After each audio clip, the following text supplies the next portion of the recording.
Novel زندگی تیرے تعاقب میں، رائٹر عتیقہ ایوب۔ کراچی سٹی ہسپتال میں ہر طرف خاموشی کا راج تھا۔ عید کا دن تھا، صرف کچھ مستقل مریض تھے جو عید والے دن بھی ہسپتال میں مقیم تھے، باقی سب مریض گھر چلے گئے تھے۔ 6 منزلہ ہسپتال کی شاندار عمارت میں چند ہی ڈاکٹرز آن ڈیوٹی تھے، باقی سب عید کی چھٹیوں پر تھے۔ کامن روم میں اس وقت ڈاکٹر فارحہ اور ڈاکٹر فاطمہ بیٹھی باتیں کر رہی تھی، ان کے علاوہ اور کوئی ڈاکٹر وہاں نہیں تھا۔ کیا یار، عید کے دن بھی ہم ڈیوٹی پر ہیں، یہ بھی کوئی زندگی ہے؟ فارحہ صوفے کی بیگ سے سر ٹکاتے ہوئے بولی، البتہ فاطمہ نے کوئی جواب نہیں دیا تھا۔ وہ دونوں اپنا ہاؤس جاب مکمل کر رہی تھی۔ سٹی ہسپتال میں کراچی کے حالات ایسے تھے کہ ہر وقت کسی نہ کسی ایمرجنسی کا خطرہ رہتا تھا، سو اب سب ڈاکٹرز کو چھٹی نہ ملتی تھی، کوئی نہ کوئی آن ڈیوٹی ہی ہوتا تھا۔ فاطمہ، فارحہ کے پکارنے پر وہ چونکی۔ ہاں، کیا سوچ رہی ہو؟ فارحہ نے بغور اس کی چمکتی آنکھوں میں سوچ کی پرچھائیاں دیکھی۔ کچھ نہیں، بس پاپا کا سوچ رہی تھی، پتہ نہیں کچھ کھایا بھی ہوگا انہوں نے یا نہیں۔ فاطمہ کے لہجے میں فکر مندی تھی۔ تبھی پولیس گاڑیوں اور ایمبولینس کے تیز بجتے سائرن پر وہ بکھلا کر کھڑی ہو گئی۔ سائرن کی آواز سے پورا ہسپتال گونج رہا تھا۔ ان دونوں نے سوالیہ نظروں سے ایک دوسرے کو دیکھا، پھر تیزی سے کھڑکی کی طرف بھاگی۔ وہ سیکنڈ فلور پر تھیں، کھڑکی کے باہر مناظر دل دہلانے کو کافی تھے۔ ہسپتال کے احاطے میں پولیس گاڑیوں اور ایمبولینس کا ہجوم تھا، مریضوں کو جلدی جلدی اسٹریچر پر ڈالا جا رہا تھا۔ اس سے پہلے کہ وہ کچھ سمجھتی، کامن روم کا دروازہ ایک جھٹکے سے کھلا اور سینئر ڈاکٹر وہاب اندر داخل ہوئے۔ ڈاکٹر فارحہ، فاطمہ جلدی آپریشن روم میں آئیے، ہری اپ، تیز تیز لہجے میں کہہ کر وہ مڑے تھے۔ مگر سر، ہوا کیا ہے؟ فارحہ نے پوچھا۔ ایمرجنسی ہو گئی ہے، شہر میں بدترین ٹارگٹ کلنگ ہوئی ہے، بہت لوگ زخمی ہوئے ہیں، سنے ایک مجرم بھی پکڑا گیا، لیکن شدید زخمی حالت میں، اسے ہر صورت بچانا ہے، جلدی آؤ۔ وہ کہہ کر رکے نہیں اور باہر نکل گئے۔ یہ بلیک ایگل کون ہے؟ فاطمہ نے ناسمجھی سے فارحہ کو دیکھا جو ابھی تک بے یقینی کی حالت میں کھڑی تھی۔ Black eagle? تم نہیں جانتی؟ فارحہ نے سبز لبادہ اور سبز نقاب پہنتے ہوئے کہا۔ نہیں۔ فاطمہ نے بھی تیزی سے آپریشن تھیٹر جانے کے لیے ڈریس اپ ہو رہی تھی۔ سنا انتہائی خطرناک، بہادر، نڈر اور تیز مجرم ہے، پولیس کب سے اس کی تلاش میں، کھلم کھلا واردات کرتا ہے مگر پکڑا کبھی نہیں گیا۔ مگر آج پہلی بار۔ فارحہ کے بتانے پر اس وقت وہ اپنی حیرانی کا اظہار نہیں کر سکتی تھی، سو جلدی جلدی فارحہ کے پیچھے بھاگی۔ ہر طرف بھگدڑ مچی ہوئی تھی، سارے آن ڈیوٹی ڈاکٹر زخمیوں کا علاج کر رہے تھے۔ آپریشن روم کے باہر پولیس کی بھاری نفری موجود تھی، تو وہ دونوں تیزی سے آپریشن روم میں داخل ہوئی، جہاں ڈاکٹر وہاب اسٹریچر پر لیٹے وجود پر جھکے ہوئے تھے۔ سبز روشنیوں تلے لیٹا لمبا چوڑا وجود بالکل ساکت تھا۔ 3 گولیاں لگی ہیں، آپریشن کرنا ہوگا، بچنے کی چانسز بہت کم ہیں، اتنی آسانی سے اسے نہیں مرنے دینا۔ ڈاکٹر وہاب ان دونوں سے مخاطب ہوئے، وہ انیستھیسیا دے چکے تھے، شاید وہ بے ہوش پڑا تھا، آپریشن شروع ہو چکا تھا۔ ڈاکٹر وہاب اور فارحہ کے ہاتھ بہت تیزی سے چل رہے تھے، البتہ فاطمہ گمسم سے کھڑی اس لیٹے وجود کو دیکھ رہی تھی۔ 6 فٹ سے نکلتے قد کی وجہ سے پاؤں بیڈ سے باہر نکل رہے تھے، کثرت جسم اور چہرے پر چھائی معصومیت، بند آنکھیں اور بے حد لمبی گھنی پلکیں۔ اس نے کبھی کسی مرد کی اتنی لمبی پلکیں نہیں دیکھی تھی، کھڑی ناک عجیب سی مغروریت پیدا کر رہی تھی، یوں جیسے کوئی بادشاہ بے بس پڑا ہو۔ کیا اتنے خوبصورت اور معصوم ہوتے ہیں مجرم؟ فاطمہ خون روکو، ڈاکٹر وہاب کے چلانے پر وہ اپنے حواسوں میں آئی تھی اور تیزی سے کاٹن رکھنے لگی، مگر 5 منٹ بعد جب آپریشن ابھی جاری تھا، اس کی بے بس وجود کو ایک جھٹکا لگا اور تھوڑی سی حرکت ہوئی تھی، اس کے بے ہوش وجود میں حرکت ہو رہی تھی، نتنے پھول اور پچک رہے تھے۔ یہ کیسے ہو سکتا ہے؟ میں نے اسے خود 3 گھنٹوں کے لیے انیستھیسیا دیا ہے، پھر یہ کیسے ہوش میں آ سکتا ہے؟ حیرت کی شدت سے ڈاکٹر وہاب کی آنکھیں پھٹنے کو تھی، اب حرکت تیز ہو چکی تھی۔ انیستھیسیا دو جلدی، ڈاکٹر وہاب چلائے۔ کمپاؤنڈر تیزی سے انجیکشن بھرنے لگا۔ مگر ڈاکٹر، مزید انیستھیسیا تو خطرناک ہوگا، اس کی ڈیتھ بھی ہو سکتی ہے۔ پہلی بار فاطمہ نے زبان کھولی۔ اس کے علاوہ اب کوئی چارہ نہیں بچ گیا تو خوش نصیب ہو گیا، اس کے علاوہ اب کوئی چارہ نہیں بچ گیا تو خوش نصیب ہوگا، وہ انجیکشن بازو میں لگاتے ہوئے بولے۔ حرکت بند ہو گئی تھی، وہ ایک بار پھر بے ہوش ہو چکا تھا، پھر 3 گھنٹوں کے طویل ترین آپریشن کے بعد معجزاتی طور پر وہ بچ گیا تھا، تینوں گولیاں اس کے جسم سے نکال دی گئی تھی۔ حیرت انگیز قوت مدافعت کا مالک ہے یہ، میں نے آج سے پہلے کبھی اس میں کسی میں اتنی ول پاور نہیں دیکھی، ڈاکٹر وہاب نقاب اتارتے ہوئے ٹھنڈے لہجے میں بولے۔ خیر، ڈاکٹر فاطمہ چکر لگاتی رہیے گا یہاں، مزید آدھے گھنٹے تک اسے ہوش آ جائے گا، ڈرنے کی ضرورت نہیں ہے، باہر پولیس کی بھاری نفری موجود ہے۔ وہ ہدایت دیتے باہر چلے گئے تھے، پیچھے وہ اور فارحہ تھے، جبکہ ڈاکٹر وہاب باہر پولیس اور میڈیا کو بریف کر رہے تھے۔ حیرت ہے ویسے، 3 گولیاں اور انیستھیسیا کی اتنی زیادہ مقدار کا بھی کوئی اثر نہیں ہوا اس پر، فاطمہ اب بھی حیران تھی۔ ایسے ڈھیٹ اور بے حس لوگوں پر کوئی اثر بھی نہیں۔ تمہیں پتہ اپنے باپ کو بھی اس نے قتل کیا ہے۔ ایسے لوگوں کے پاس نہ دل ہوتا ہے نہ جذبات، ان پر گولیاں نہ اثر کرتی ہیں اور نہ ہی دوائیاں۔ فارحہ کا لہجہ نفرت سے بھرپور تھا، اور فاطمہ تو بس باپ کو خود قتل کیا پر ہی اٹک گئی تھی۔ کیا واقعی؟ تمہیں کیسے پتا؟ وہ حیران تھی فارحہ کی انفارمیشن پر۔ کس دنیا میں رہتی ہو تم فاطمہ؟ کچھ ارد گرد کی بھی خبر کر لیا کرو۔ 3 سال پہلے بہن اور باپ کو قتل کرنے کے جرم میں اسے قید ہوئی تھی، مگر یہ جیل سے بھاگ گیا۔ جن کے لیے یہ کام کرے انہیں لوگوں نے اسے وہاں سے فرار کروایا تھا۔ ان 3 سالوں میں اس نے کتنے جرائم کیے ہیں، کتنے بینک لوٹے، کتنا بھتہ لیا ہے، یہ تو گنا ہی نہیں جا سکتا۔ ہر جگہ پہ اپنا نشان چھوڑ کے جاتا ہے، بلیک ایگل۔ وہی بلیک ایگل کا ٹیٹو اس کے بازو پر بھی بنا ہے۔ اصل نام تو کچھ اور ہے، مگر بلیک ایگل کے نام سے ہی مشہور ہے۔ فارحہ نے اب تفصیل سے بتایا۔ فاطمہ کو بے اختیار گھن آنے لگی تھی۔ اس کو تو مر ہی جانا چاہیے تھا، کیوں بچایا اسے؟ وہ بھی نفرت سے بولی۔ نہیں، اگر یوں مر جاتا تو تب یہ آسان موت ہوتی۔ اس کی فارحہ کے کہنے پر اس نے زور زور سے سر ہلایا، پھر وہ دونوں باہر نکل گئی تھی۔ چھٹی کا دن ایسا ہی ہوتا تھا جیسے کوئی خوشخبری۔ وہ بھی کافی دیر سے سو کر اٹھا، پھر فریش ہو کر نیچے آ گیا جہاں زہرا مشین لگا کر بیٹھی تھی۔ آدھے سے زیادہ کپڑے دھل چکے تھے، زنیرہ پڑھ رہی تھی۔ اسے دیکھ کر وہ دونوں مسکرائیں۔ ناشتہ لگاؤں؟ زہرا نے پوچھا۔ اس نے نفی میں سر ہلا دیا۔ کبھی ہفتے میں وہ میکے آتی تھی تو یوں ہی گھر کے کام سمیٹ کے جاتی تھی تاکہ زنیرہ کو زیادہ کام نہ کرنا پڑے۔ حالانکہ کام والی بھی رکھی ہوئی تھی، مگر زہرا پھر بھی ہفتے میں ایک دن میکے ضرور رہتی، اور عموماً چھٹی والے دن ہی رہتی تھی۔ شادی سے پہلے سارا گھر اس نے سنبھال لیا تھا۔ اماں کی وفات کے بعد پھر شادی کے بعد زہرا ہفتے میں ایک چکر لگا لیتی۔ ابا کہاں ہیں؟ اس نے پوچھا۔ بیٹھک میں ہے، زہرا نے جواب دیا۔ ناشتہ کر لو، کتنے کمزور ہو گئے تم، ٹھیک سے کھاتے پیتے نہیں ہو نا؟ اس نے اب پھر ٹوکا۔ وہ مسکرا دیا۔ میں ٹھیک سے کھاتا ہوں زہرا، تمہاری نظر کمزور ہو گئی ہے۔ عدیل بھائی سے کہہ کر چیک کروانا، پھر چشمہ لگا کر مجھے دیکھنا، بالکل فٹ اور ٹھیک نظر آؤں گا میں۔ وہ وہیں برآمدے میں کرسی کھینچ کر بیٹھ گیا تھا۔ ہاں اڑا لو مذاق، اور تو کوئی کام ہی نہیں ہے۔ زہرا نے منہ بنایا تو وہ ہنس پڑا۔ میری چھوٹی نے ٹاپ کرنے اس بار۔ اس نے اب زنیرہ کے سر پر چپت لگائی جو رٹے لگانے میں مصروف تھی۔ انشاءاللہ، وہ بھی پرعزم لہجے میں بولی تھی۔ وہ دونوں ہنس پڑے۔ ساتھ کہاں ہے؟ آپ کے بھانجے کا پوچھا۔ سو رہا ہے، ابھی تو نہ ہی جگانا، پھر تنگ کرے گا، کوئی کام نہیں کرنے دے گا۔ زہرا نے منع کیا بیٹے کو جگانے سے۔ وہ سر ہلاتا بیٹھک کی طرف مڑا۔ کہاں جا رہے ہو؟ ناشتہ تو کر لو، زہرا نے پھر پکارا۔ نہیں کرنا ہوا تو خود کر لوں گا۔ وہ نظر انداز کرتا بیٹھک میں آ گیا، پھر دروازے میں رک گیا۔ ابا کے پاس 15-16 لوگ بیٹھے تھے محلے کے، وہ بھی وہیں بیٹھ گیا۔ اتنا مصروف رہتا تھا کہ کم ہی موقع ملتا تھا ابا کی خوبصورت باتیں سننے کا۔ وہ بہنوں کے ساتھ، 2 بہنوں کے ساتھ، ان کی چھوٹی سی فیملی مکمل تھی۔ زہرا بڑی تھی، پھر وہ تھا، پھر زنیرہ۔ زہرا نہ صرف بڑی بہن تھی بلکہ اس کی سب سے اچھی دوست بھی تھی، اور ابا بھی۔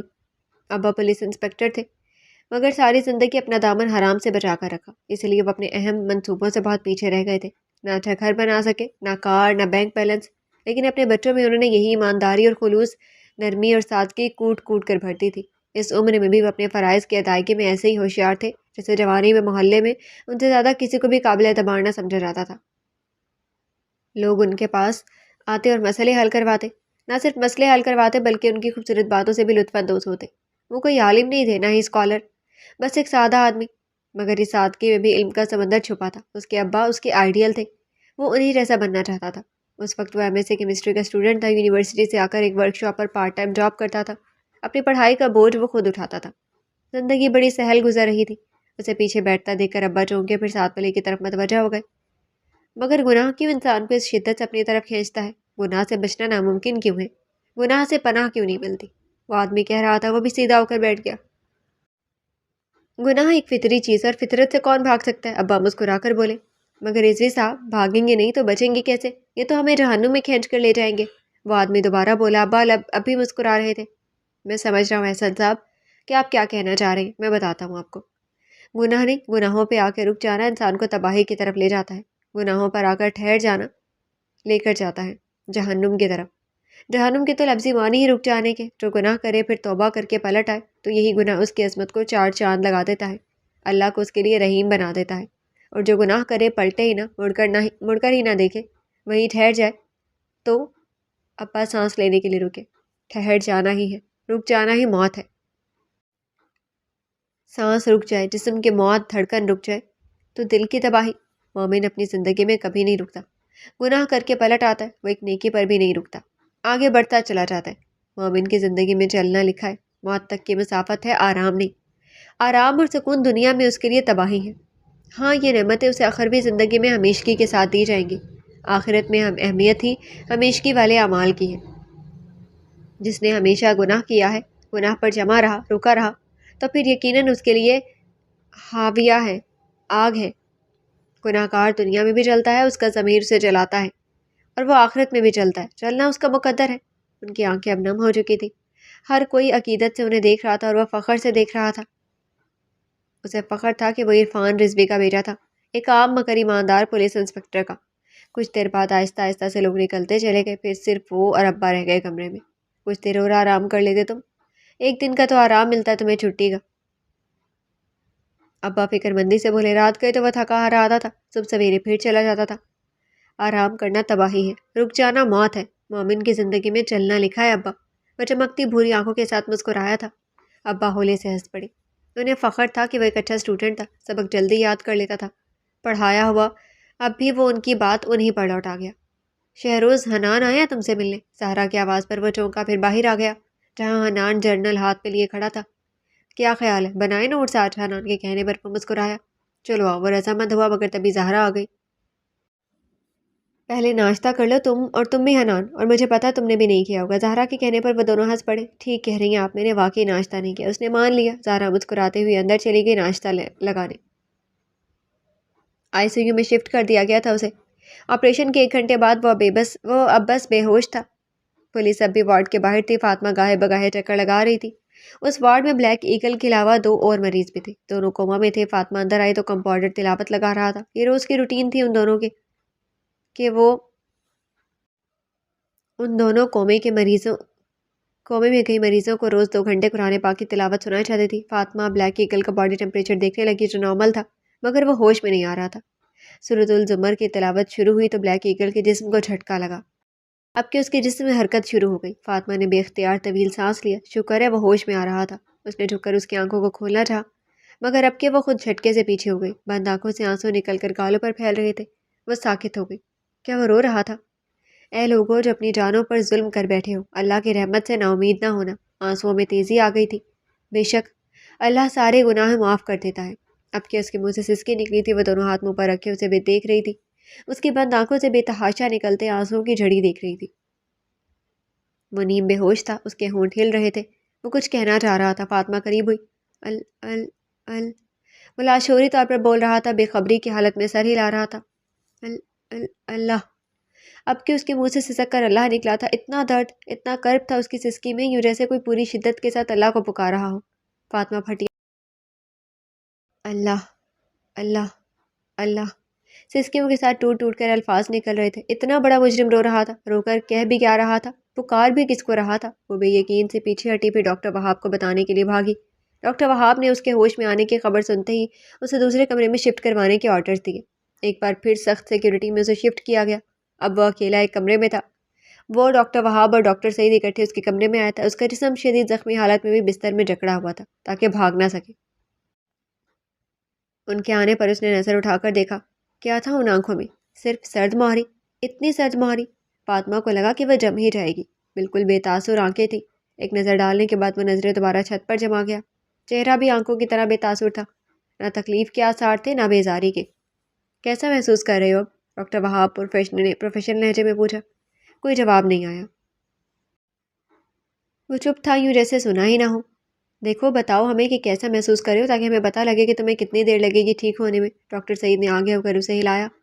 اس نے ابھی جواب نہ دیا۔ منہ پر نو لفٹ کا بورڈ لگا تھا۔ تینوں ڈاکٹرز نے ایک دوسرے کے ساتھ نظروں کا تبادلہ کیا، پھر تینوں نے ہونٹ کھینچ لیے۔ دروازہ کھول کر ایک وجیح سا شخص اندر داخل ہوا۔ SP شاہزیب آنے والے نے اپنا تعارف کروایا اور ڈاکٹر وہاب سے تفصیل پوچھی۔ اس کا منہ کھلوانا میرا کام ہے ڈاکٹر۔ یو ڈونٹ وری، آپ جا سکتے ہیں۔ جو یہاں آن ڈیوٹی ہے وہ بے شک موجود رہے، باقی آپ آرام کریں۔ SP مسکرا کر بولا تو ڈاکٹر وہاب اور ڈاکٹر سعید باہر چلے گئے۔ فاطمہ وہیں رہ گئی کیونکہ وہی آن ڈیوٹی تھی۔ شاہزیب حسن نے ایک نظر اس دھان پان سی لڑکی پر ڈالی۔ آپ کی ڈیوٹی ہے یہاں؟ وہ نرمی سے بولا۔ جی، اس نے آہستگی سے کہا۔ وہ سر ہلاتا بلیک ایگل کی طرف مڑا جو ابھی چھت پر ہی دیکھ رہا تھا۔ دیکھو ایگل، آخر کار میں نے تمہیں پکڑ ہی لیا۔ قانون کے ہاتھ بہت لمبے ہوتے ہیں، کبھی نہ کبھی مجرم تک پہنچ جاتے ہیں، صحیح کہہ رہا ہوں نا میں؟ SP طنزیہ لہجے میں اس سے مخاطب تھا۔ فاطمہ چپ بیٹھی ان دونوں کو دیکھ رہی تھی۔ بلیک ایگل نے چھت سے نظریں ہٹا کر SP پر ڈالی، پھر بولے بنا منہ پھیر لیا۔ SP کا منہ اس بے عزتی پر سرخ ہو گیا تھا۔ بولیں گے تو تمہارے فرشتے بھی 2 دن ہیں۔ پھر تم ٹھیک ہو جاؤ گے، پھر جہاں ہم تمہیں لے کر جائیں گے وہاں پر لوگ تو کیا ان کی روحیں بھی بول اٹھتی ہیں۔ وہ غصے میں چلا رہا تھا۔ بلیک ایگل کے چہرے پر مدھر سی مسکراہٹ تھی، خوبصورت مسکراہٹ۔ وہ حیران کھڑی اسے مسکراتا دیکھ رہی تھی۔ بولا وہ اب بھی نہیں تھا، صرف مسکرایا تھا ایس پی کی بات پر۔ شاہزیب حسن پھر تب گیا تھا اسے مسکراتا دیکھ کر۔ دیکھ لوں گا تمہیں، میں جھٹکے سے کہہ کر وہ مڑ گیا۔ عزا سلام کہہ رہے تھے تمہیں ایس پی، وہ بول پڑا تھا تنزیہ مسکراتا لہجہ۔ باہر جاتا شاہزیب حسن تڑپ کر مڑا تھا۔ اس کا چہرہ اور آنکھیں غصے سے سرخ ہو گئی تھی، مگر آنکھوں کی سرخی میں عجیب سی بے بسی تھی۔ پھر وہ یہی سرخ آنکھیں لیے باہر چلا گیا۔ اب کہ وہ بولا تھا تو شاہزیب حسن نہیں بولا تھا۔ فاطمہ اب بھی حیران کھڑی تھی، اس کو ایک لفظ بھی سمجھ نہیں آیا تھا، نہ اس کا نہ ایس پی کا۔ اس نے دوبارہ اسے دیکھا، وہ اسے دیکھ رہا تھا۔ چمکتی بھوری آنکھیں اس پر جمی تھی، پہلی والی سردماری نہ آنکھوں میں تھی نہ چہرے پر۔ وہ پزل سی ہو کر آنکھیں جھکا گئی۔ مجھے سونا ہے ڈاکٹر، مجھے نیند کا انجیکشن لگاؤ، وہ روب سے بولا۔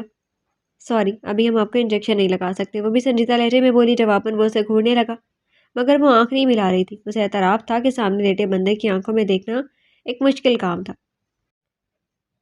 کیوں نہیں لگا سکتی آپ؟ ایک اور سوال آیا تھا۔ فاطمہ کو غصہ آ گیا۔ مجرم ہو کر ایسا تنترا رہا تھا جسے پرائم منسٹر کا بیٹا ہو اور ہسپتال اس کے باپ کا ہو۔ نہیں لگا سکتے بس، اور ڈاکٹر میں ہوں آپ نہیں، مجھے پتا کہ آپ کو کیا لگانا ہے کیا نہیں۔ ہمیں سختی سے آرڈرز ہیں آپ کا خیال رکھنے کا، ورنہ تو آپ جیسے قابل نفرت لوگوں کو تو دل کرتا ہے ہمیشہ کی نیند سلا دوں، وہ تڑک کر بولی۔ جواباً مقابل کے چہرے پر مسکراہٹ گہری ہوتی چلی گئی، بڑی تپا دینے والی مسکراہٹ تھی، یوں جیسے وہ اس کی بے بسی پر ہنس رہا ہو۔ وہ پاؤں پٹک کر باہر نکل گیا۔ کمینہ، دل ہی دل میں اسے گالیاں دیتی وہ کامن روم کی طرف آ گئی۔ شہروز ابا کے پکارنے پر وہ مڑا تھا۔ جی ابو۔ جی ابا، بابو کے گھر تک چلو گے میرے ساتھ؟ بابا کے پوچھنے پر وہ حیران ہوا۔ بابو وہ گنڈا، آپ کیوں جا رہی ہیں وہاں؟ وہ اچھا آدمی تو نہیں ہے؟ بے اختیار اس کے منہ سے نکلا تھا، مگر ابا کے چہرے پر ناگواری کے تاثرات پھیل گئے تھے۔ تم کیسے کہہ سکتے ہو کہ وہ اچھا آدمی نہیں ہے؟ کیا سند ہے تمہارے پاس؟ وہ ناگواری سے بولے۔ شہروز شرمندہ ہو گیا۔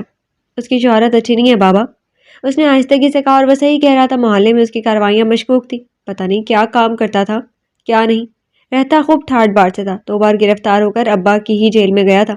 پھر بھی ابا، شہرت تو پولیس کی بھی اچھی نہیں ہے، تو پھر تو میں بھی اچھا آدمی نہیں کیونکہ میں پولیس والا ہوں۔ ابا نے اسے لاجواب کر دیا تھا۔ وہ ہونٹ بھینچ گیا۔ وہ بیمار ہے، مساج پرسی کرنے جانا ہے۔ جب عیادت کے لیے جاتے ہیں تو مریض کی عادت نہیں دیکھتے، حالت دیکھتے ہیں۔ ایک مسلمان کی عیادت دوسرے مسلمان پر اس کا حق ہے، اور جو حق نہ دے وہ لوگ اللہ کو پسند نہیں۔ اب کہ وہ نرمی سے سمجھا رہے تھے وہ مسکرا دیا۔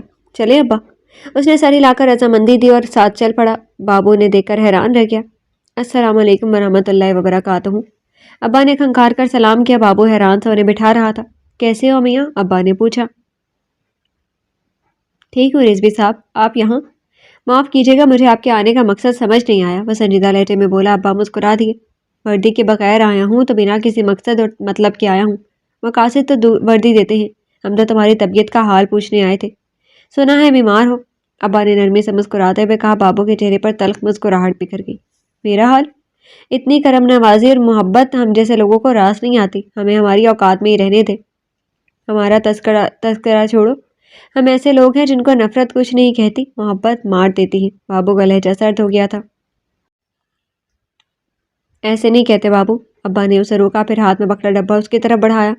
بابو نے سوالیہ نظروں سے دیکھا، گویا پوچھ رہا ہو یہ کیا ہے؟ کھانا ہے، اس میں گھر کا بنا ہوا، بیماری میں باہر کا کھانا کھانا ٹھیک نہیں، اور تم ہو بھی اکیلے، گھر پر کھانا بنانے والا بھی کوئی نہیں ہے، اس لیے میں لے آیا۔ انہوں نے ڈبہ اس کے پاس رکھا۔ بابو ایک پل کے لیے ساکت ہو گیا تھا، پھر اس کی آنکھوں میں واضح نمی دوڑ گئی تھی جسے وہ فوراً چھپا گیا تھا۔ شکریہ، اس نے کہہ کر آہستگی سے تھام لیا۔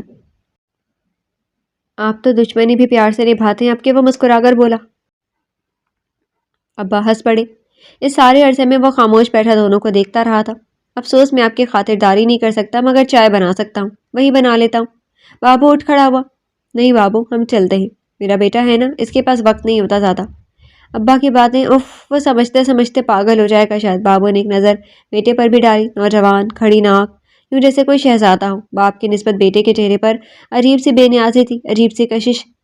اچھا بابو، خدا حافظ، خدا تمہیں صحت مند کرے اپنے لیے۔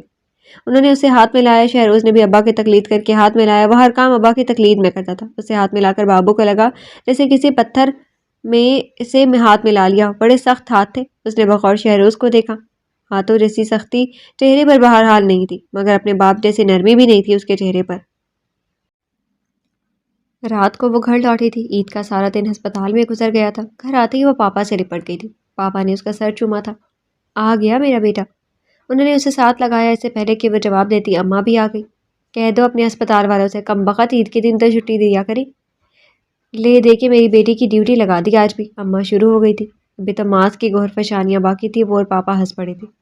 صحیح تو کہہ رہی ہیں اماں، آج پہلی عید تھی جب میں نے تمہارے بنا کھیر کھائی۔ مزہ آ گیا قسم سے تمہارا حصہ کھانے کا بھی، سیریس لہجے میں کہتا کہتا آخر میں وہ پھر شرارتی ہو گیا تھا۔ فاطمہ نے بیگ کھینچ کر اسے دے مارا۔ دونوں جڑوا تھے، بنتی بھی خوب تھی آپس میں اور لڑائیاں بھی خوب ہوتی تھیں۔ ماس انجینئرنگ کے آخری سال میں تھا۔ اماں اب کھیر لے آئی تھی اس کے لیے۔ پاپا نیوز دیکھ رہے تھے۔ بڑی قتل و غارت ہوئی ہے، عید کے دن کا بھی لحاظ نہیں، دل نہیں پتھر ہے پتھر لوگوں کے پاس۔ ساتھ ساتھ تبصرہ بھی ہو رہا تھا۔ شکر ہے کچھ تو کام کیا ہماری پولیس نے۔ پاپا نے چائے کا گھونٹ بھرا۔ تمہارے ہسپتال میں ہے نا یہ انوسینٹ ڈیول؟ ماس نے فاطمہ کی طرف دیکھا۔ ہیں؟ کون انوسینٹ ڈیول؟ وہ چونکی، یہی بلیک ایگل، معصوم شیطان۔ نیوز تو صبح پہلے آ رہی تھی۔ نیوز تو صبح یہی آ رہی تھی کہ وہ شدید ترین زخمی حالت میں سٹی ہسپتال میں لے جایا گیا۔ ماس نے وضاحت کی تو اس نے طویل سانس لیا۔ ہاں ہمارے ہسپتال میں ہی ہے، میں بھی تھی آپریشن تھیٹر میں جب آپریشن ہوا، اس نے بتایا۔ لو تمہیں کیا ضرورت تھی پنگا لینے کی؟ دور ہی رہو ایسے لوگوں سے، کہہ دینا اپنے ڈاکٹر کو کہ میں نہیں کرتی ایسوں کا علاج۔ اماں پھر شروع ہو گئی تھی۔ وہ اور ماس دونوں مسکرا دیے۔ ابھی تو اس نے اماں کو یہ نہیں بتایا تھا کہ اس کے کمرے میں ڈیوٹی پر وہی تھی۔ ہاں ماس کو اس نے بتا دیا تھا میسج کر کے۔ یہ اس کی اور ماس کی پرانی عادت تھی، جب بھی انہوں نے بات کرتی ہوئی اور اماں پاپا بیٹھے ہوتے تو وہ ایک دوسرے کو میسج پہ بتانا شروع کر دیتے۔ Be careful. ماس کا اسمائل کے ساتھ رپلائی آیا۔ سنا اس کی شکل بہت معصوم ہے، اس لیے اسے معصوم شیطان کہتے ہیں، کیا واقعی ایسا ہے؟ ماس کا اگلا میسج آیا۔ ہاں واقعی، اس نے جواب دیا۔ کیا مجھے دیکھنے دو گی اسے؟ اس کا اگلا میسج آیا۔ نہیں، وہاں تو میڈیا کو آنے کی اجازت نہیں ہے، تم کیسے آ سکتے ہو؟ اس نے جواب دیا۔ تم پک بنا لینا اس کی، کل ماس نے نئی ترکیب بتائی۔ اوکے کل جب وہ سوئے گا تب بنا لوں گی، اس نے جواب دیا۔ گھر آ کر تو اس موئے کی جان چھوڑ دیا کرو، کم بخت ہر وقت انگلیاں اسی میں گھسائے رکھتے ہو۔ اماں نے دونوں کو موبائل پر جھکا دے کر غصہ ہوئی۔ ان دونوں نے فوراً موبائل آف کی، ایک دوسرے کو دیکھا اور پھر ہنس پڑے۔ جسے کر کے دل کو دکھ نہ ہو، مجھے اس گناہ کی تلاش ہے۔ اس کے منہ سے سکاریں نکلی تھی۔ نرس ڈرپ کی سوئی اس کے ہاتھ پر لگا رہی تھی، تبھی وہ اندر داخل ہوئی۔ اسے دیکھتے ہی نرس نے سلام کیا۔ وہ ساری لاتی آگے آ گئی۔ کیا سچویشن ہے؟ اس نے نرس سے پوچھا اور سائڈ ٹیبل پر پڑی فائل دیکھنے لگی اٹھا کے، جس میں اس کے ہوئے ٹیسٹ کی رپورٹس تھی۔ فائن ہے madam, temperature, heart beat, blood pressure, everything, اس نے پوچھا۔ یس ڈاکٹر، نرس نے سر ہلا دیا۔ فاطمہ نے اس کی طرف دیکھا، بیزار سا لیٹا ہوا تھا۔ کیسا فیل کر رہے ہو؟ فاطمہ اب اس سے مخاطب ہوئی۔ یہ کسی کو بھی جواب نہیں دیتا ڈاکٹر، بولتا ہی نہیں ہے۔ رات ڈاکٹر عدنان آن ڈیوٹی تھے، انہوں نے بہت سر کھپایا مگر نو رسپانس۔ اس کے بجائے جواب نرس نے دیا۔ فاطمہ نے گھور کر اسے دیکھا۔ ڈرامے باز کہے گا، کل تک تو بول رہا تھا، مسکرا رہا تھا اس کے سامنے۔ بند کرو ڈرامے بازی اپنی، وہ تڑک کر بولی۔ معصوم شیطان نے آنکھیں اٹھا کر اسے دیکھا، آنکھوں میں شرارت تھی، یوں جیسے چھیڑ رہا ہوں۔ کہہ رہا ہوں تم بلاؤ گی تو بولوں گا ورنہ نہیں۔ بتاؤ کیسا فیل کر رہے ہو؟ درد تو نہیں ہو رہا نا؟ درد تو نہیں ہو رہا نا ٹانگوں میں؟ فاطمہ چھڑ گئی تھی آنکھوں سے۔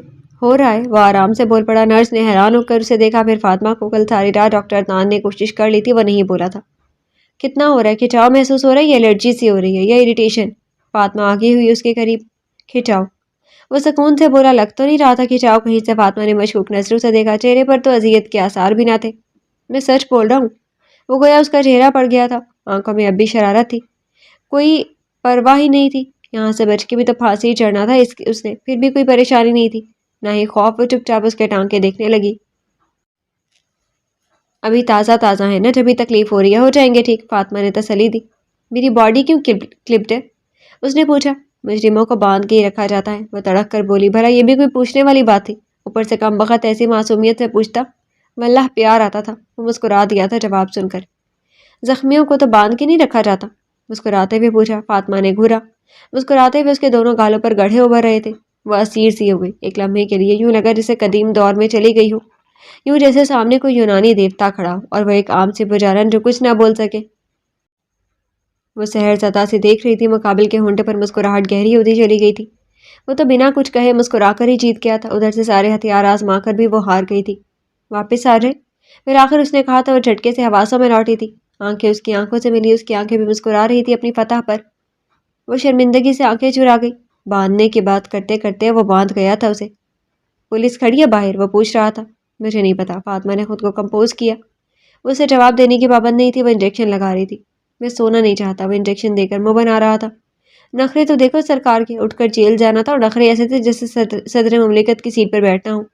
تمہارے چاہنے نہ چاہنے سے مجھے کوئی مطلب نہیں ہے۔ وہ غصہ ہوئی۔ کچھ دیر پہلے ہونے والی شرمندگی کا غصہ نکل رہا تھا۔ وہ سب سمجھ رہا تھا، چہرہ خاموش تھا، آنکھیں بول رہی تھی، سرگوشیاں کر رہی تھی کہ میں جانتا ہوں، سب جانتا ہوں۔ کچھ ہی دیر بعد وہ غافل ہو گیا تھا۔ بے خبر وہ چپ چاپ کھڑی اس معصوم شیطان کو دیکھتی رہی تھی۔ سوتے میں تو اور بھی معصوم لگ رہا تھا، چہرے پر وہی اصلی سکون، نہ ڈر نہ خوف۔ اس نے ایک نظر بیرونی دروازے پر ڈالی، پھر آہستہ سے موبائل نکال کر کیمرہ آن کیا اور تصویر بنا لی، پھر فوراً کمرے سے باہر نکل گئی۔ دل دھڑ دھڑ کر رہا تھا۔ آج لیب نہیں جانا تم نے؟ وہ یونیورسٹی کے گراؤنڈ میں بیٹھا تھا جب حنان نے اس کا شانہ ہلایا تھا۔ جانا ہے، اس نے فوراً کہا اور اٹھ کھڑا ہوا۔ لیب میں داخل ہوتے ہی لڑکیوں کی خود پر اٹھتی نگاہیں دیکھ کر وہ نظریں جھکا گیا تھا۔ البتہ حنان کے ہونٹوں پر مانی خیز مسکراہٹ بکھر گئی تھی۔ اسے اس سب میں کبھی بھی کوئی دلچسپی نہیں تھی۔ پروفیسر ساجد پریکٹیکل کے متعلق ہدایات دے رہے تھے۔ وہ لکھنے لگا، تبھی باہر سے فائرنگ کی آوازوں نے سب کو چیخنے پر مجبور کر دیا تھا۔ Silence, silence please. پروفیسر نے ڈیسک بجایا۔ الیکشن کا دور تھا، یونیورسٹی میں روز ہی ہنگامے ہوتے تھے، تبھی فائرنگ کے ساتھ نسوانی چیخیں بھی سنائی دی۔ کلاس میں خاموشی چھا گئی۔ اب کہ نسوانی چیخیں بلند ہوئی تو وہ خود کو روک نہیں سکا، پین پھینک کر بھاگا باہر۔ شہروز، شہروز رک جاؤ! پیچھے سے مختلف آوازیں آئیں مگر اس نے کچھ نہیں سنا تھا۔ اسے ابا کی بات یاد تھی بس۔ ابا کہا کرتے تھے جب بیٹیاں بہنیں مائیں تکلیف میں ہوں تو ہر مرد کا فرض ہے بن قاسم بن جائے۔ وہ تیزی سے ڈپارٹمنٹ سے نکلا۔ وجاہت ڈوگر اور اس کے کارندے کھینچ رہے تھے اس لڑکی کو کار میں، کوئی انہیں روکنے والا نہیں تھا۔ اس حلقے کے ایم این اے کا بیٹا تھا آخر وہ۔ یونیورسٹی والوں کی کیا مجال اسے روک سکیں۔ اس نے آگے ہو کر ایک جھٹکے سے لڑکی کا بازو کھینچ کر پرے کیا۔ ارد گرد سناٹا چھا گیا۔ وجاہت اور اس کے بندے آنکھوں میں خون لیے اس کی طرف مڑے۔ وہ لڑکی ایک طرف کھڑی تھر تھر کانپ رہی تھی۔ میرے راستے سے ہٹ جاؤ شہروز رضوی! وجاہت پھنکارا۔ شہروز نے فوراً عمل کیا، راستے سے ہٹا، مڑا اور لڑکی کا بازو پکڑ کر چلنے لگا۔ گن مین نے گن نکالی مگر وجاہت نے ہاتھ اٹھا کر روک دیا۔ رک جاؤ! وہ چیخا۔ شہروز رک گیا۔ میرے ساتھ تمہاری کوئی دشمنی نہیں شہروز، بہتر ہے تم جاؤ یہاں سے۔ وجاہت نے دوبارہ دھمکی دی۔ اس سے پہلے کہ شہروز کچھ کہتا وہ لڑکی مضبوطی سے اس کا بازو پکڑ کر شہروز کے پیچھے ہو گئی۔ اسے تمہاری کیا دشمنی ہے؟ شہروز نے اپنے پیچھے کھڑی لڑکی کی طرف اشارہ کیا۔ اسی سے پوچھو، وہ آہستہ سے بولا۔ شہروز مڑا، لڑکی رو رہی تھی۔ تم بتاؤ وجاہت۔ وہ نہیں بتائے گی، ہمارے ہاں لڑکیوں سے تحقیق اور تفتیش نہیں کی جاتی۔ وہ دوبارہ وجاہت کی طرف مڑا۔ اب کہ اس کے چہرے پر چٹانوں والی سختی تھی، وجاہت ڈھیلا پڑ گیا۔ تم اچھی طرح جانتے ہو شہروز، میں ہنگاموں کا قائل نہیں ہوں، مگر یہ لڑکی 6 ماہ اس نے مجھے اپنے جال میں پھنسائے رکھا، مجھے لوٹتی رہی، مگر میں اس کے ساتھ فیئر تھا۔ تم مجھے بھی جانتے ہو نا، میں فلرٹ نہیں ہوں، میں نے کبھی کسی لڑکی کے ساتھ فلرٹ نہیں کیا، میں اس کے ساتھ فیئر تھا۔ حالانکہ یہ سٹیٹس میں میرے ہم پلہ نہیں تھی، پھر بھی میں نے کمٹمنٹ نبھاتا رہا۔ اور یہ 6 ماہ بعد کہہ رہی ہے مجھے بھول جاؤ، میرا تو نکاح ہو چکا ہے اپنے کزن کے ساتھ۔ 6 ماہ اس نے میرا تماشا بنایا، میرے جذبات کے ساتھ کھیلا، خود کو تماشا بنانے والوں کو نہیں چھوڑتا میں۔ وہ چیخ رہا تھا۔ لڑکی تھر تھر کانپ رہی تھی، ہر طرف سکوت طاری ہو گیا تھا۔ شہروز نے ایک طویل سانس لے کر لڑکی کو دیکھا، پھر آگے بڑھ کر وجاہت کے کندھے پر ہاتھ رکھا۔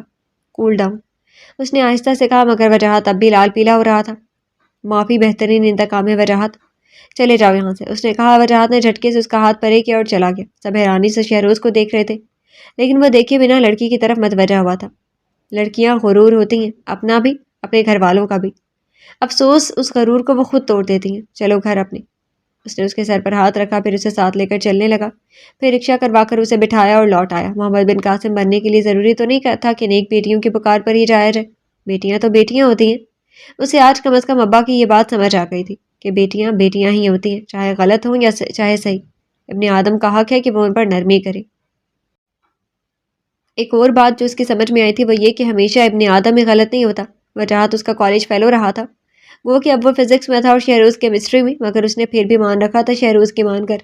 اس کے دل میں اس کی عزت بڑھ گئی تھی۔ ایک اور بات بھی جو سمجھ میں آنے والی تھی وہ یہ کہ بدلے کی آگ جس میں وجاہت جل رہا تھا، نرمی کے چند بولوں نے بجھا دی تھی۔ وجاہت کو صحیح راہ دکھانے والا مل گیا تھا، جب ہی آگ بجھ گئی تھی۔ مگر حیرت کی بات یہ تھی کہ شہروز کو یہ آخری بات نہ سمجھ میں آئی تھی اور نہ ہی اس کا دھیان گیا تھا کہ بدلے کی آگ اکیلے بجھائے نہیں بجھتی۔ عید کا تیسرا دن تھا اور اس کا ہسپتال میں تیسرا دن تھا۔ آج بھی اس کے کمرے کے باہر پولیس کی بھاری نفری تھی۔ ڈاکٹر عدنان ابھی نائٹ ڈیوٹی کر کے گئے تھے اور وہ ابھی تک نہیں آئی تھی۔ ڈاکٹر کب آئیں گی؟ اس نے سسٹر سے پوچھا تھا۔ نرس نے مشکوک نہ ہو کر اسے دیکھا۔ کون ڈاکٹر؟ نرس نے پوچھا۔ وہی جو یہاں ہوتی ہیں صبح کے ٹائم، اس نے کہا۔ اچھا ڈاکٹر فاطمہ، وہ بس آتی ہی ہوں گی۔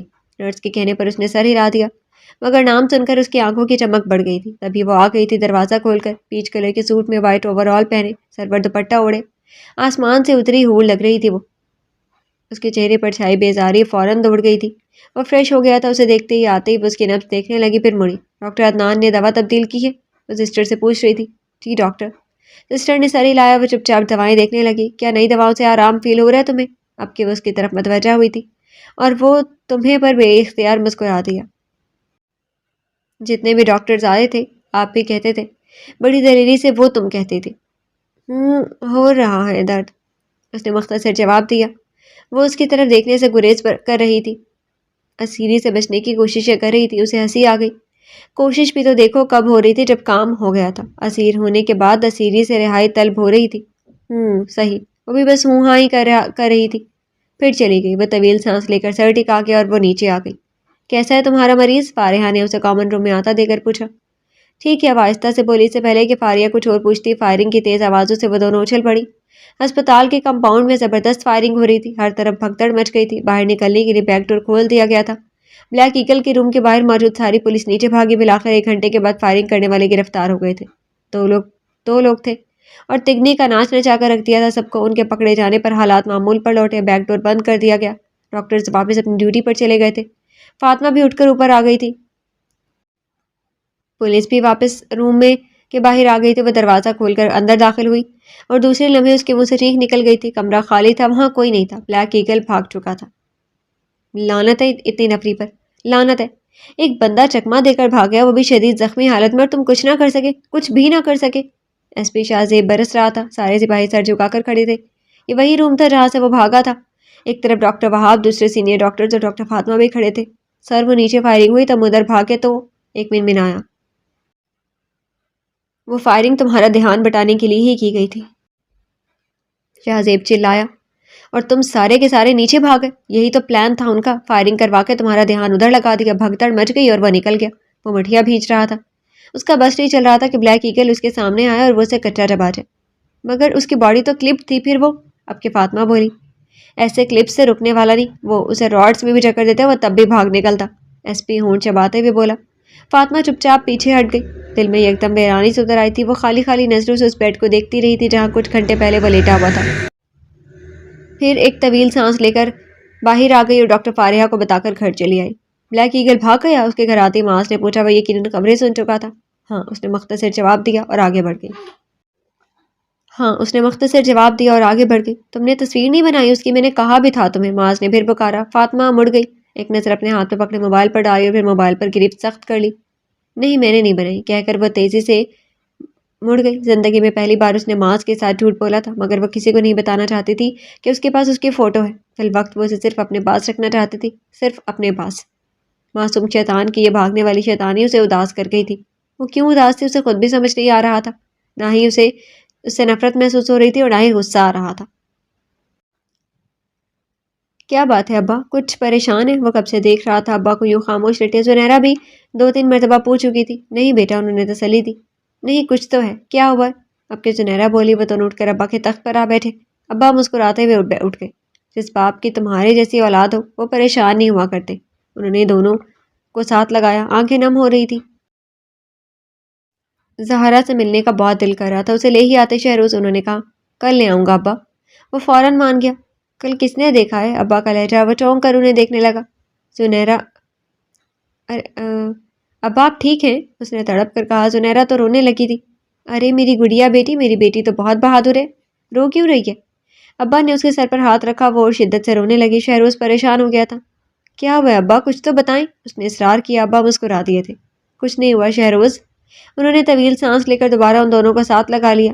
ایک بات یاد رکھنا تم دونوں، زندگی میں جو کام بھی کرنا پوری ایمانداری اور سچائی کے ساتھ کرنا، اور ایسا کرتے ہوئے کبھی بھی انجام سے مت ڈرنا۔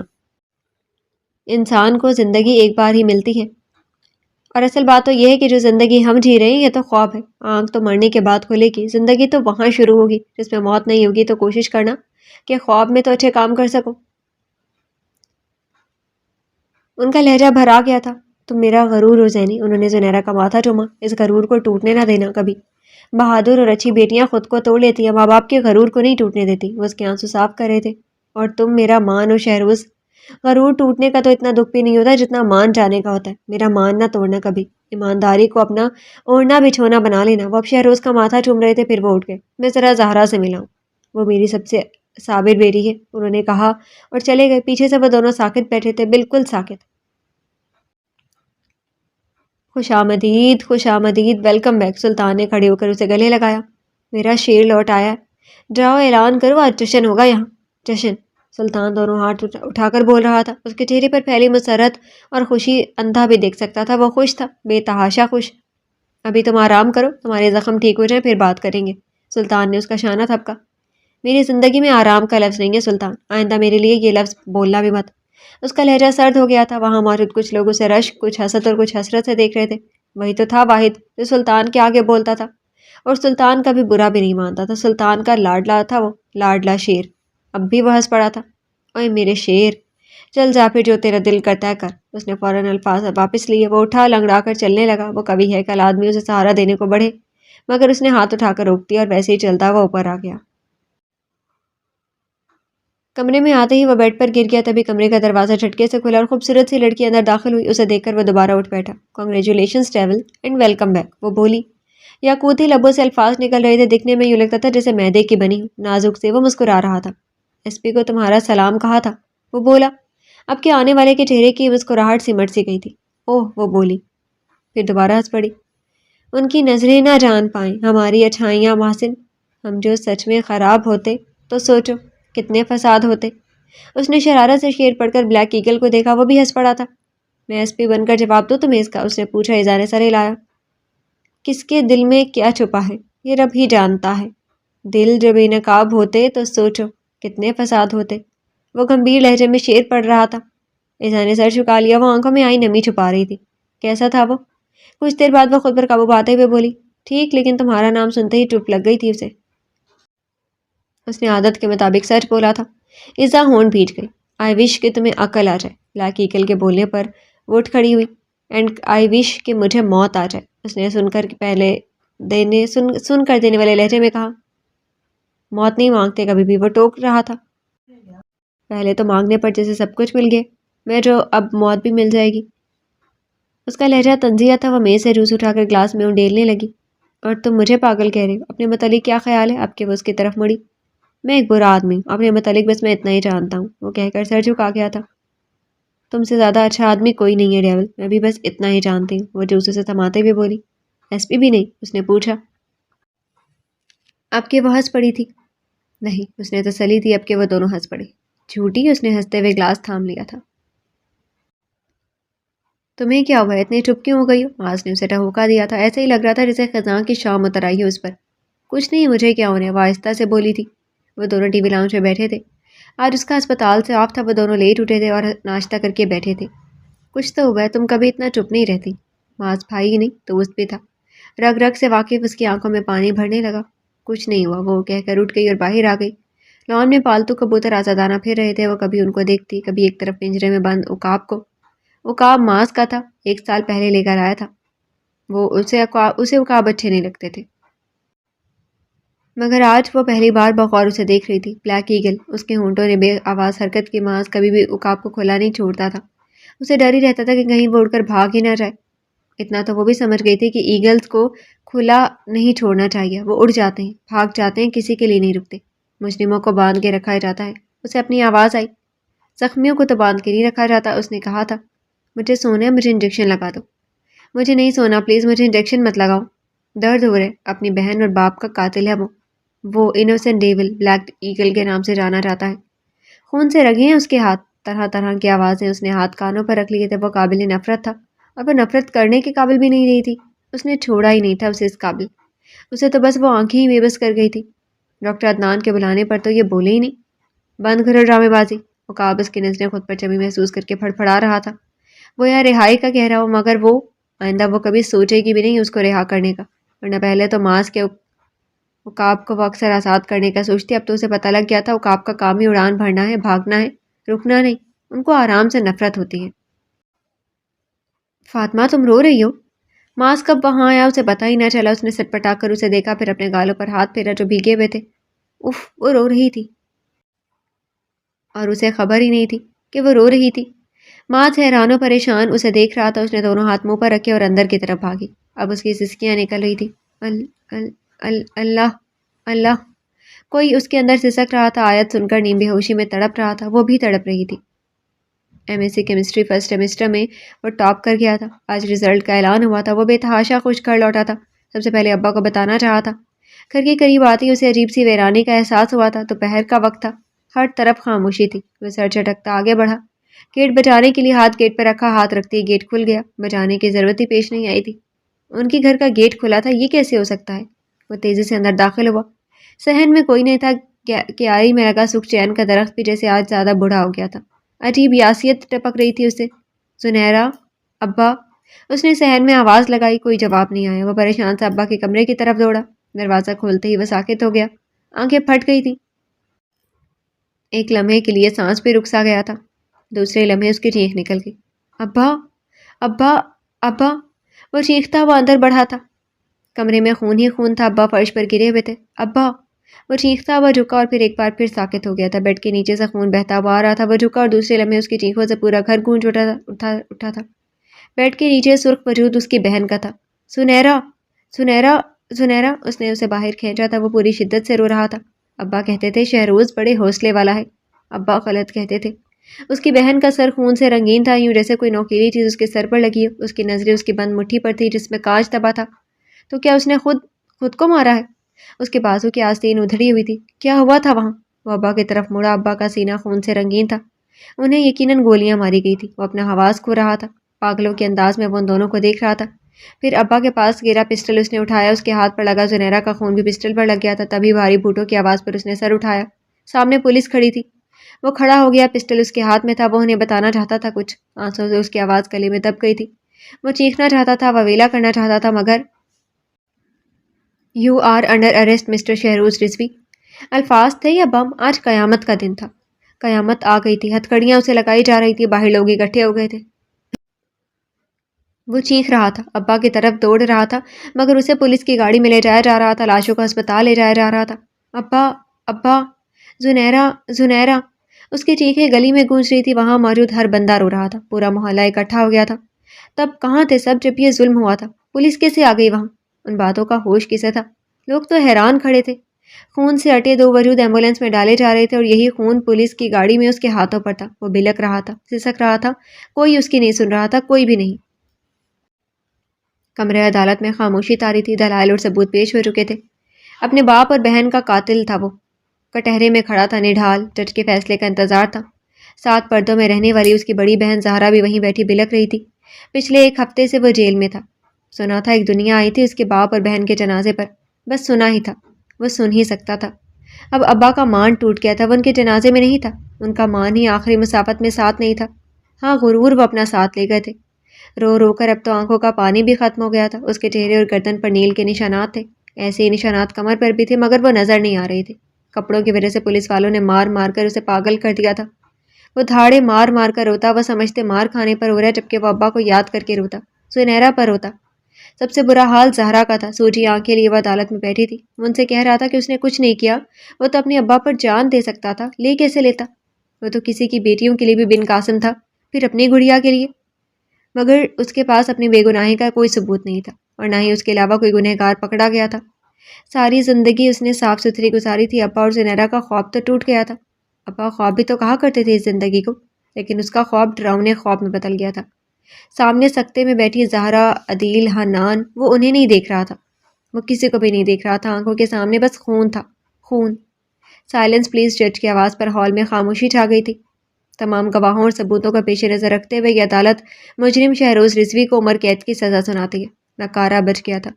2 گھنٹے پہلے وہ ملزم تھا، اب وہ مجرم بن گیا تھا. اسے مجرم بنا دیا گیا تھا. زہرا کی چیخیں، عدیل، حنان کی کپکپاہٹیں، کوئی نہیں دیکھ رہا تھا. سزا سن کر نہ وہ چیخا تھا، نہ اس نے احتجاج کیا تھا. وہ خاموش ہو گیا تھا، بالکل خاموش. میڈیا پر خبریں آ گئی تھی. اس کی فوٹو کے ساتھ دکھایا جا رہا تھا اس کا ناکردہ ظلم. اللہ انسانوں کو آزماتا ہے. جس کا جتنا ظرف ہو اسے اتنا ہی آزمایا جاتا ہے. اس نے بے اختیار دعا کی تھی کہ وہ کم ظرف ہوتا. یا وہ ابا کا بیٹا نہ ہوتا۔ ایک ہفتہ پہلے تک اس کے پاس سب کچھ تھا مگر شہرت نہیں۔ ایک ہفتے بعد سب چھن گیا اور بدنامی مل گئی۔ وہ جیل کی کال کوٹھڑی میں آ گیا۔ زہرا آئی تھی، اس نے ملنے سے انکار کر دیا۔ یہ ضروری تھا، اگر وہ انکار نہ کرتی تو وہ بار بار تھانے آتی، اور وہ بار بار اپنی پاک بہن کو وہاں نہیں دیکھنا چاہتا تھا۔ اس کے دل میں لاوا ابل رہا تھا۔ ایک میڈیا والے نے تو اس کے گھر جا کر اس کے خون آلود کمرے کی ویڈیو بھی دکھا دی تھی، اور ساتھ ہی ساتھ بےحس بیٹے پر ایسے ڈائلاگ مارے کہ مائیں پناہ مانگنے لگیں کہ خدا ایسے بیٹوں سے تو بیٹے ہی نہ دے۔ دل میں ابلتا لاوا پھکتا گیا۔ 2 ماہ بعد اس نے پہلی بار سوچا کہ آخر یہ سب کس نے کیا۔ جس جیل میں اس کے ابا مجرم لایا کرتے تھے، آج ان کا بیٹا تھا وہاں، ایماندار پولیس انسپکٹر کا کرپٹ بیٹا، جس نے اپنے باپ اور بہن کو مارا۔ کیوں مارا کوئی نہیں جانتا تھا، جانتا بھی کیسے جب بیٹے نے وجہ ہی نہیں بتائی تھی۔ 3 ماہ بعد اس کا ملاقاتی آیا تھا۔ کون ہے؟ وہ حیران کھڑا پولیس والے سے پوچھ رہا تھا۔ کوئی بابو ہے، پولیس والے نے کہا تو وہ چونکا تھا۔ تبھی بابو آ گیا تھا۔ یہ اچھا آدمی نہیں ہے ابا۔ اسے اپنے الفاظ یاد آئے تھے۔ وہ چپ کھڑا بابو کو دیکھ رہا تھا۔ وہ سلاخوں کے اندر تھا، بابو باہر۔ سلاخوں کے اندر تو برے آدمی جاتے ہیں، برا کون تھا پھر؟ بابو یا وہ مجرم تھا؟ بابو تو ملزم ہی رہتا تھا، پھر رہا ہو جاتا تھا۔ وہ پہلی بار میں ہی اسیر کر لیا گیا تھا۔ ملزم سے مجرم بننے کا سفر دنیا نے ایک جھٹکے میں طے کروا دیا تھا اسے۔ دنیا کی عدالت کا فیصلہ آ گیا تھا۔ بابو اسے ہی دیکھ رہا تھا۔ تمہارے باپ کا قاتل چودھری غلام حسین ہے، بابو نے آ کر دھماکہ کیا تھا۔ وہ ساکت کھڑا اسے دیکھ رہا تھا، یہ بھی نہیں کہہ سکا کہ کون چودھری غلام حسین؟ اپنے سندھ کے وزراء کراچی میں ہی مقیم ہوتے ہیں، انہی میں سے ایک کا وکیل ہے یہ۔ رضوی صاحب اس کے راستے کی دیوار تھے۔ ان کا لاکھوں کا ناجائز مال جو بنا چیکنگ ہر پولیس ناکے سے گزرتا تھا، رضوی صاحب کے ناکے سے نہ گزر سکا۔ بس پھر رضوی صاحب اڑ گئے کہ ان کی ایمانداری نے یہ گوارا نہ کیا کہ وہ رشوت لے کر جانے دیں، الٹا انہوں نے اس بات کو اوپر رپورٹ کر دیا۔ مگر اوپر والے تو خود اوپر والوں کا حصہ دیتے تھے۔ تمہارے ابا کی وجہ سے پہلے بھی اوپر والوں کو بہت مسئلے تھے۔ ایک کام تھا، پولیس انسپکٹر ان کے آڑے آئے، انہیں گوارا نہیں تھا، چنانچہ تمہارے ابو کو معطل کرنے کا فیصلہ کیا گیا۔ جب تمہارے ابا کو یہ پتہ چلا، انہوں نے خود ریزائن لکھ دیا، مگر ساتھ ہی ناکے والی بات انہوں نے میڈیا میں لانے کا فیصلہ کر لیا اور میڈیا کے نمائندوں کو بلایا۔ وہ تو نہیں آیا، مگر تمہارے ابا کی موت آ گئی۔ تمہاری بہن خود کو خود مار لیا، مگر اپنی عزت پر حرف نہیں آنے دیا۔ پھر خود ہی انہوں نے پولیس کو بھیجا۔ ارادہ تو تھا کہ تحقیقات چلیں گی، آخر میں کوئی مجرم نہیں ملے گا تو پھر اس کیس کو بھی فائلوں میں دبا دیا جائے گا۔ مگر ان کی خوش قسمتی، مجرم کی صورت میں انہیں تم مل گئے، بنی بنائی صورتحال مل گئی۔ انہیں اور کیا چاہیے تھا؟ بابو سانس لینے کے لیے رکا، وہ سکتے میں کھڑا اسے دیکھ رہا تھا۔ ساری زندگی ایماندار رہنا اسے یاد تھی ابا کی بات۔ ایمانداری اور زندگی ساتھ رہ سکتے ہیں بھلا؟ جب ایمانداری آتی ہے زندگی چلی جاتی ہے، موت قبول کرنی پڑتی ہے۔ پھر بابو نے اسے جو کچھ کہا وہ نہیں سن رہا تھا۔ بابو بولتا رہا، جب وہ خاموش ہوا تو وہ بس ایک لفظ بولا، مجھے یہاں سے باہر نکالو، مجھے باہر نکلنا ہے ہر قیمت پر۔ اس کی آنکھوں میں خون اترا ہوا تھا۔ بابو نے اپنا بھاری ہاتھ اس کے ہاتھ پر رکھا، پھر تھپ تھپا کر مڑ گیا۔ تھپ تھپ تھپ تھپ کھڑکی بج رہی تھی۔ اس نے ہڑبڑا کر آنکھیں کھولی۔ رات کے 11 بج رہے تھے۔ وہ تیزی سے اٹھی، خواب کی لہر اس کے وجود میں دوڑ گئی تھی۔ آہستگی سے جلدی چلتی وہ کھڑکی کے پاس آئی۔ کون؟ اس نے وہ مشکل کہا، ساتھ ہی موبائل اٹھا لیا تاکہ ماں اس کو بلا سکے اندر کمرے میں۔ آپ کا مریض؟ آواز تھی یا بم؟ وہ اچھل پڑی۔ 2 منٹ تک وہ بے یقین رہی، پھر اس نے ونڈو ہٹا دی۔ وہ وہی تھا، وہ واقعی وہی تھا۔ وہ آنکھیں پھاڑے دیکھ رہی تھی، بڑے عجیب طریقے سے وہ پائپ پر چڑھا ہوا تھا۔ تم الفاظ اس کے منہ سے ٹوٹ کر نکلنے لگے تھے۔ مقابل نے ہاتھ بڑھا کر اندر چھلانگ لگائی، اس کے منہ سے چینخ سے نکلنے لگی تھی، مگر اس نے آگے ہو کر فوراً ہاتھ اس کے منہ پر رکھ دیا۔ اس کی چینخ اس کے بھاری ہاتھ تلے دب کر رہ گئی تھی۔ وہ اس کے قریب کھڑا تھا، بہت قریب، اس کے منہ پر ہاتھ رکھے۔ گھر تک آ گیا تھا وہ۔ اس کے اوسان ختم ہونے لگے۔ کیسی ہو ڈاکٹر؟ آنکھیں شرارت سے بھرپور تھیں۔ وہ تڑپ کر پیچھے ہوا۔ تم کیا کر رہے ہو یہاں؟ اس کی آواز اونچی ہونے لگی تھی۔ اس نے دوبارہ ہاتھ رکھ دیا۔ ٹانکے کھلوانے آیا ہوں ڈاکٹر، آپ نے لگائے تھے، آپ نے باندھا تھا، کھولیں گے بھی آپ ہی۔ وہی دھونس شماتا لہجہ۔ میرا گھر کیسے ملا تمہیں؟ اس نے خود کو کمپوز کیا۔ ادھر ایک بار پھر سے شرارت ابھری۔ ڈھونڈنے نکلا تو مل ہی گیا، کہہ کر مزے سے بیڈ پر بیٹھ گیا۔ وہ حیران کھڑی اس کی حرکتیں دیکھ رہی تھی۔ مجھ سے ڈر تو نہیں لگ رہا ڈاکٹر؟ وہ مسکرایا، وہی جان لیوا معصوم شیطانوں جیسے مسکراہٹ۔ وہ واقعی ڈرتی نہیں تھی اسے۔ شٹ اپ، اس نے غصے سے کہا۔ چلو اٹھو، میرے بیڈ سے نکلو یہاں سے۔ وہ تڑکی وہ ہنس پڑا۔ ٹانکے کھولے، پھر جاؤں گا۔ وہی ضد بھرا لہجہ فاطمہ نے گھورا، مگر ایک پل بھی نہ دیکھ سکی، فوراً ہی آنکھیں جھکا گئی۔ کم بخت دیکھنے بھی نہیں دیتا تھا۔ وہ دھڑکتے دل کو سنبھالتی الماری سے میڈیکل باکس نکالنے لگی۔ اتنا تو سمجھ گئی تھی کہ وہ جانے والا نہیں ہے۔ وہ مزے سے بیڈ پر بیٹھا تھا، وہ بھی پاس بیٹھ گئی۔ شرٹ اتارو، اس نے نظریں جھکائے کہا۔ اس نے بڑی فرمانبرداری سے اتار دی۔ وہ ٹانکے دیکھنے لگی۔